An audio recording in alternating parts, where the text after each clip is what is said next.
Sou o pastor Lindbergh Clemente de Moraes, da Igreja Presbiteriana de Vila Eutália, há quase 40 anos na Igreja Presbiteriana do Brasil. O que me encantou nessa igreja? Inicialmente, a fraternidade, não resta a menor dúvida, mas o movimento que causou essa igreja. O movimento que impulsionou o presbiterianismo no mundo. Este é um movimento chamado Reforma Protestante ou Reforma do século XVI, exatamente ocorrido na velha Europa. O que me encantou foi ficar de olho no movimento daqueles homens e mulheres. Por isso chamo e utilizo, como outros historiadores, apesar de não ser historiador, como o movimento do século XVI. No subtítulo, a causa protestante. E é exatamente esse o ponto que queremos abordar nesta celebração de 505 anos da Reforma Protestante. É o que motivou a homens e mulheres se engajarem naqueles ideais ao ponto de entregar, muitos deles, a própria vida. Não foi uma coisa fortuita. Século XIV, John Wycliffe já estava sendo vitimado por essas ideias que ele não guardava, não cabia no seu coração. Século XV, estamos lá com John Russell queimado vivo, também por causa desses ideais. Não cabia no seu coração a infidelidade à palavra do Senhor. Esses são os movimentos que foram crescendo como um tsunami no século XVI, impactando a vida de Lutero e muitos outros, mas inicialmente com Lutero, aquele período na circunvizinhança de 1517. Quando ele, discordando da prática, é bom gravar isto, a discórdia era da prática da igreja. Claro, envolvia os dogmas centrais da igreja, como o próprio processo de salvação. Mas a prática, como a igreja lidava com isso? A causa maior era a indulgência.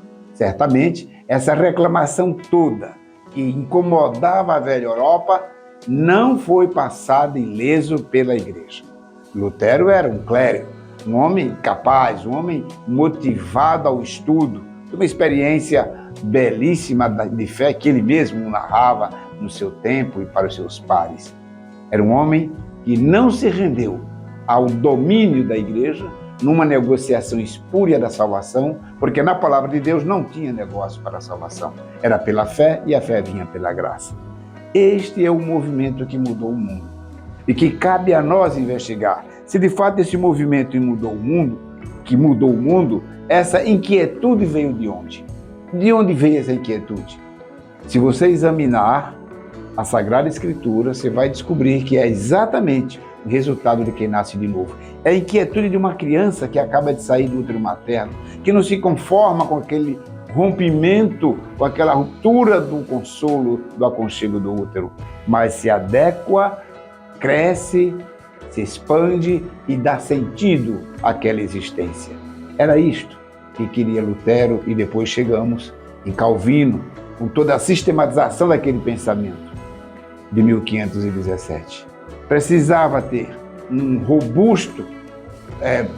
robusta produção, um robusto arcabouço para defender os argumentos que seriam ferozes contra aqueles homens e mulheres que se encarregavam de ver a prática da igreja mudada, alterada para as coisas boas, para o que de fato a Sagrada Escritura orientava. Com isto, aquele movimento se enraizava a Europa dentro, a custo de muito sofrimento, não tem a menor dúvida, mas o sentido de manter-se firme à palavra, de segurar os ideais que Cristo implantou na terra, muito embora já estava sendo dominado, dirigido, lacrado, no termo de hoje, por uma igreja, por um império, por uma instituição consolidada, enraizada, radicada na sua tradição. Por isso, toda uma rejeição, todo enfrentamento, tanto derramamento de sangue.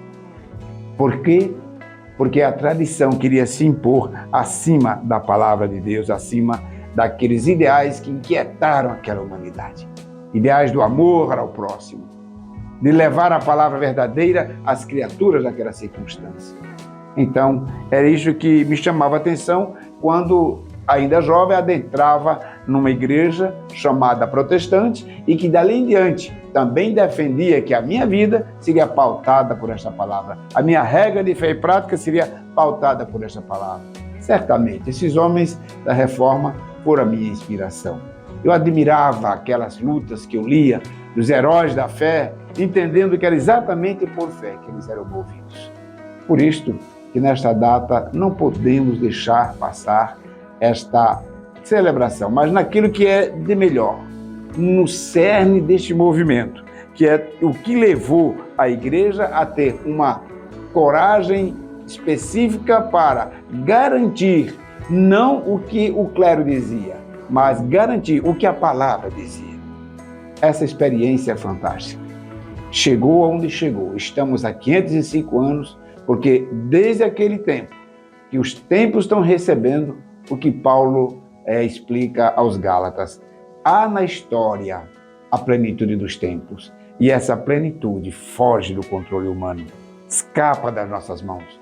Há um Senhor, há um soberano que prevê a plenitude do tempo, criando, permitindo, orientando, orquestrando os tempos para que a sua palavra permaneça.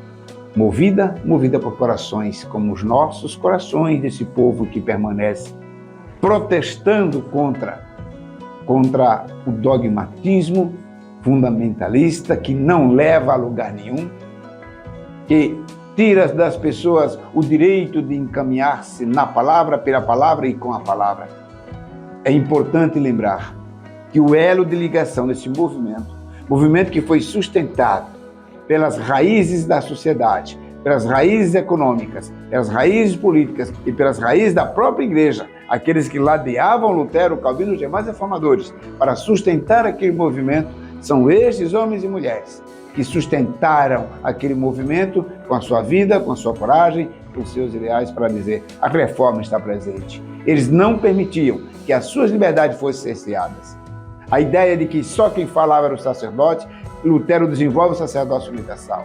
Lutero põe em ordem o que a Sagrada Escritura diz, o sacerdote é só Cristo.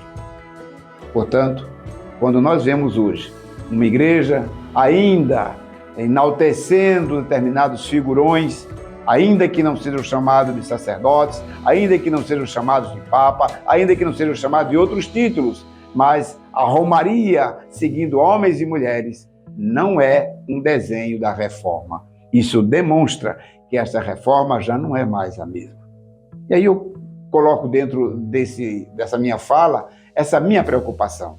Se ali o que sustentou aquele povo era o sentimento de liberdade, que unia todos aqueles segmentos, todas aquelas facetas da sociedade, e sociedade muito díspara, e sociedade onde a minoria eram letrados, a minoria tinha acesso às leituras.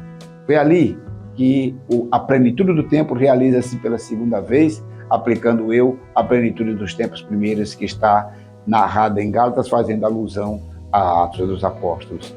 E eu faria uma colocação mais contemporânea, a plenitude dos tempos agora. Lembrando que nós somos movidos por palavras como pregamos recentemente. E esta palavra hoje está na plenitude do tempo, o seu movimento, a sua velocidade, a maneira como as palavras são soltas, como elas são colocadas ao léu, ao vento, aos corações, às mentes, apenas aos lábios. Enfim, a palavra flui e é necessário que esse tempo pleno comece a descobrir uma outra maneira, como foi descoberto lá na Reforma, como fazer uso dessa liberdade. Naquele contexto, a liberdade foi usada para educar as pessoas, para mostrar o papel social da igreja, para atribuir à igreja uma responsabilidade na sociedade, para atribuir à igreja um compromisso com o outro, porque não tem como agradar ao Criador destratando a criatura, menosprezando a criatura, sequestrando-lhe o trabalho, sequestrando-lhe o direito à vida e o próprio alimento, o básico para essa criatura existir. A reforma precisa ser revista. A reforma precisa ser compreendida naquele segmento primeiro, naquela força primeira, naquela plenitude dos tempos, não nos mesmos tempos, mas com aquele mesmo sentimento. A liberdade de ver uma criatura caminhar sozinha em direção ao Criador. E o Criador acolher, e o Criador receber, e esse acolhimento não ser impedido pela força de uma religião dominante, pela força de uma religião ignorante, pela força dos sem religião, mas ser conduzidos pelo Senhor da reforma. A igreja que seria reformada, se continuasse reformando, hoje é assustador observar um quadro quase que medieval, em muitas posturas, de muitos líderes, de muitas denominações, deixando muito claro que a reforma ficou para trás, exceto alguns segmentos dela. Como digo muitas vezes aos meus alunos, os ideais de liberdade econômica permanecem fluindo, estão livres, leves e soltos. Os ideais de uma sociedade mais diversa também continua solto. O que está faltando é aquele mesmo compromisso que aqueles homens se empenhavam para manter uma liberdade com responsabilidade, uma liberdade que não afastava a criatura do Criador, muito pelo contrário, uma liberdade que consolidava os caminhos da criatura em direção ao Criador. Este é o papel da igreja. Faça o que fizer, igreja. Seja rica ou pobre, seja linda, fraca, pequena, grande, mas cumpra seu papel. Com uma escola ao lado ou não, mas com escolas dentro da sua igreja.